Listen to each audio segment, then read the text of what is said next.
what are some of the similarities that you see in maybe just the process of selling real estate and in the process of designing and delivering an exhibit stand? I thought that it's going to be completely different, but now I see that it's so many similar points.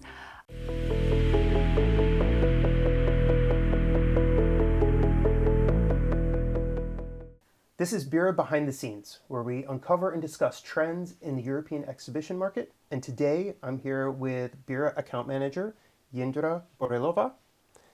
Jindra was before a real estate agent actually in the United States. And we're here with a really interesting opportunity to talk about some of the similarities and differences between selling real estate and putting families and couples in houses and putting companies into exhibits. Thanks for joining me, Jindra. Hi, Corbin. Thank you for having me. So I'm really excited about this conversation. Jindra was before living in the Chicagoland area. Mm-hmm. Yes. Yeah, which is actually where I'm from. So small world. It is a very small world, and she brings this unique perspective about the real estate market, which has a lot of untalked about similarities with the exhibition market. So we want to discuss that a little bit today. So maybe just start out, maybe just broad brush. What are some of the similarities that you see in maybe just the process of selling real estate and in the process of designing and delivering an exhibit stand? Maybe, different parties involved, some of the different decision-making aspects. Just how do you kind of see it? Maybe start with real estate. Actually, it's funny because first I thought that it's going to be completely different, but now I see that it's so many similar points. With real estate, you need to approach the client with patience and your knowledge of the market, and you have to guide them through the process, which for a new buyers, it can be really like overwhelming, and you have to, explain every single step toward the closing. And of course, you have to understand that it's a really emotional process for them and really hard, especially for first-time buyers. So you need to guide the clients step by step. And who's involved? Maybe not everyone's bought a house or whatnot, but maybe who's involved in the process of buying a house? Who are the different people you have to work with? So of course, the first the real estate. Then you will sign the contract, which goes to the attorney for approval. Then to the lender, who needs to approve the mortgage if the client, of course, needs one. And finally, when all the paperwork is done, then you are focusing on the house, which is like inspection. It can be more inspection, not only one for the house. It can be for the mold, lead, radon. And then you are going for the closing, where all the paperwork needs to be signed. So in the exhibitions, of course, you have a lot of different parties as well. So who would you draw a comparison with the different types of groups you have to work with to put together an exhibition? Well, usually first I'm speaking with the marketing department or event coordinator, but they have the team also, which goes to the sales department, sometimes to the management, and everybody needs to approve a design budget. So, and this is on the corporate level. Yeah. So you have a lot of different parties that kind of have to come together on a timeline to deliver either a closing or deliver an exhibit stand. So now when you are meeting with a client, a real estate client, let's say it's a family, talk and also in the context of, a new event manager, but let's start with real estate. What are some of the first things that you go through in terms of expectations, in terms of how you frame their decision for buying a house? There is a lot of questions involved. Yeah. I need to know pretty much all major stuff like lifestyle, size of the family, needs like school district or train stations, logistic, what they expect, for the budget. And of course, the budget is a big thing, because it's such a big difference between the small houses, big houses, And so you need to ask really a lot of questions. Yeah. And so I would assume that people generally have bigger expectations than their budget. Yes, of course. Most of the time. Most of the time. So that seems to be a common thread in both industries. But maybe talk about how you kind of solved for that by understanding their real needs, within their family structure. Were there certain things that you would focus them on within, looking at and how to evaluate a house? You have to be really patient with them and slowly ask the questions. Let's see that they will give you a certain budget, and it will not be enough for the big house, big backyard, and downtown location. So I will ask them what is most important things for them. If it's like the transportation to the work or a big backyard because they have 3 kids. So then we can decide, hey, you have the forest preserve across the street, so you don't need probably the big backyard. Yep. Or, if you are working outside of the home, you don't need extra bedroom like home office.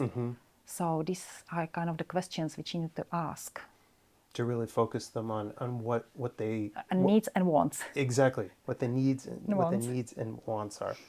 That's really interesting. So with an exhibit, do you have some of the same conversations with your clients? Yes, definitely. Can you give me an example? Well, the client will ask for 2-3 meeting rooms, understand? And I will ask them, so do you like to focus on the products or on the meeting new clients? And are you really need 2 meetings room, understand? Or do you need more product displays? Exactly. Yeah.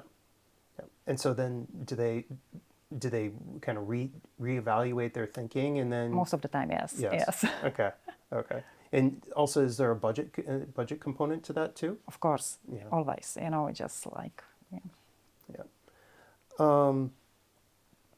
Okay. One aspect I would say about selling real estate, you mentioned this before, that when you're selling a house, you have the house there, right? Yes. When you have an exhibit, you don't actually have Stand. the stands there for them. I mean, you have a nice rendering and you can walk them through all these things, but it's not actually there.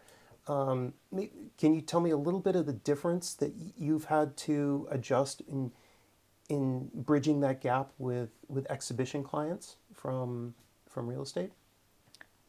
Maybe when the client will explain to me that they need the multiple LED screens or something which they are really expensive, I can talk about the amazing graphics which we can do for them, which can display the products also, so they don't have to spend the money on the LED screens, So, and same with the products, they do really need so many stands for the products, or maybe only few of them, and then the rest will be again on the graphic, so they can save the money somewhere. Exactly. So that's pretty neat, because with real estate, you more or less had to shift their vision with what's there. But with an exhibit stand, then you can give them other options. Exactly. In real time. Yeah.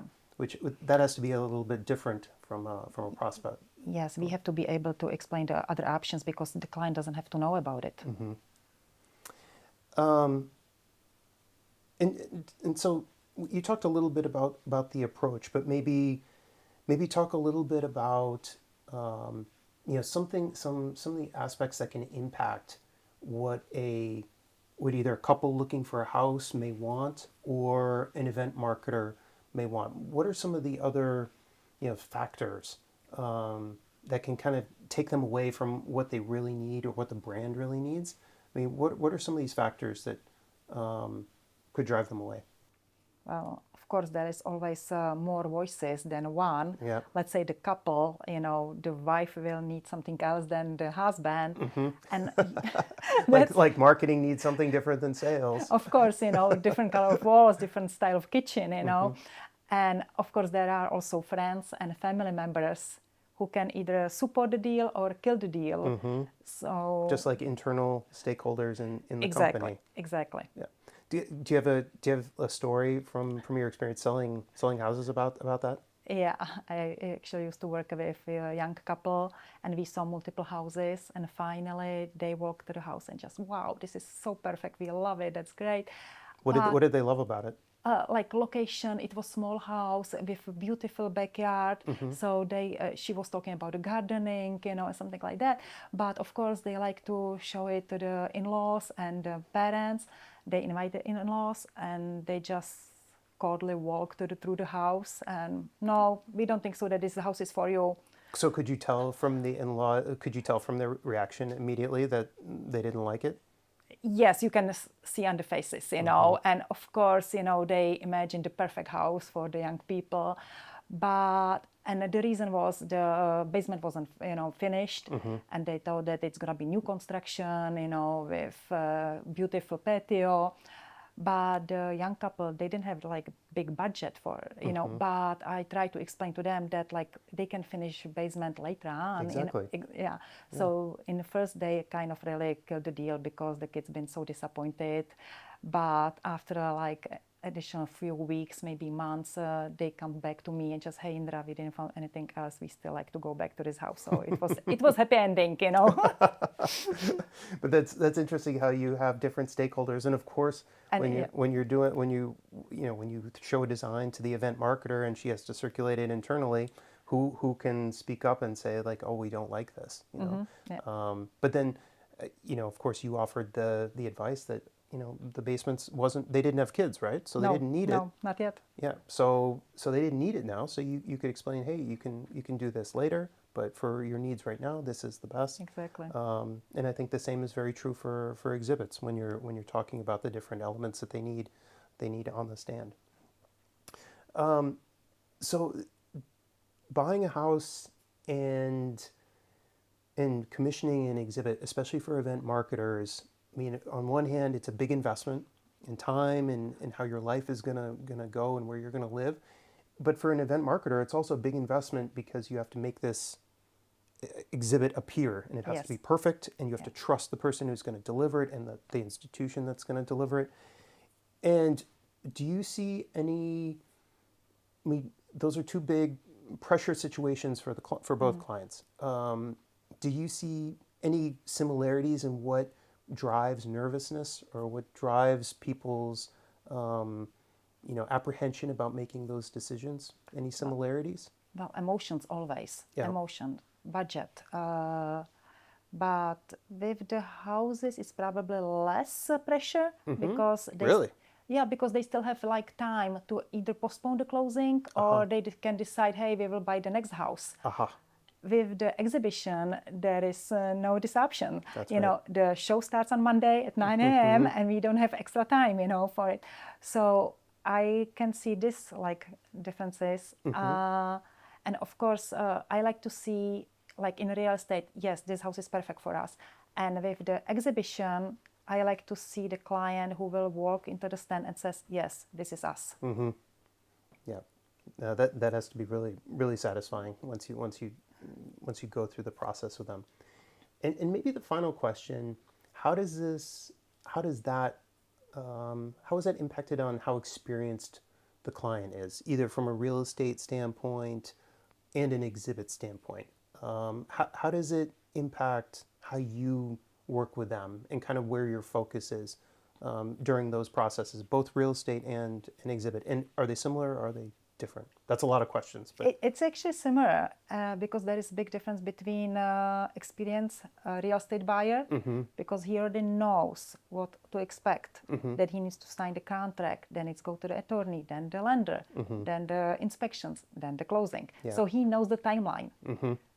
With the new buyer or even seller, I have to explain every single step, be really patient, be calm, take the nervousness like out of it.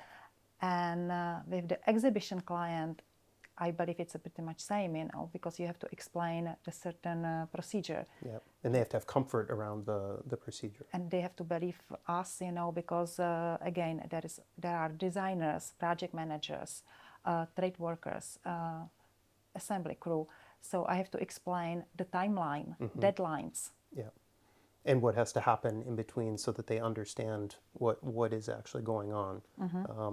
And so how is it different with an experienced buyer? Because so they're more comfortable with the process Where do you spend more time with an experienced, let's say with an experienced real estate buyer? Where do you spend more time with them generally, if not on process? Looking for the right house because he already knows exactly what they need, for how much they need, where they need it. They don't need to explain the location, the budget or the sizes of the houses. They already know what they want. So they're looking for you to find it, or the right, yeah. But presumably they want more detailed information, maybe, or not really. Not really. They are usually so experienced, and hey, we already know we are. And I can try to explain to them, hey, this kitchen is almost a new. That's okay. We don't care. We just need this and this. They are so straightforward. Sounds like a really experienced exhibit marketer. Like, no, we know what we want. We want this. We want that. No, maybe show us some options here, but no, we know how this is. We've been here before. I agree. Yeah, no, it sounds very similar. Well, thank you very much, Jindra. This was a really interesting conversation. I am not an experienced real estate buyer, but I've heard from many different people and many different partners that there are a lot of experience, and it was really unique to be able to talk to someone as experienced in real estate as you, and with the knowledge in the exhibit industry. Thank you so much for having me. Of course.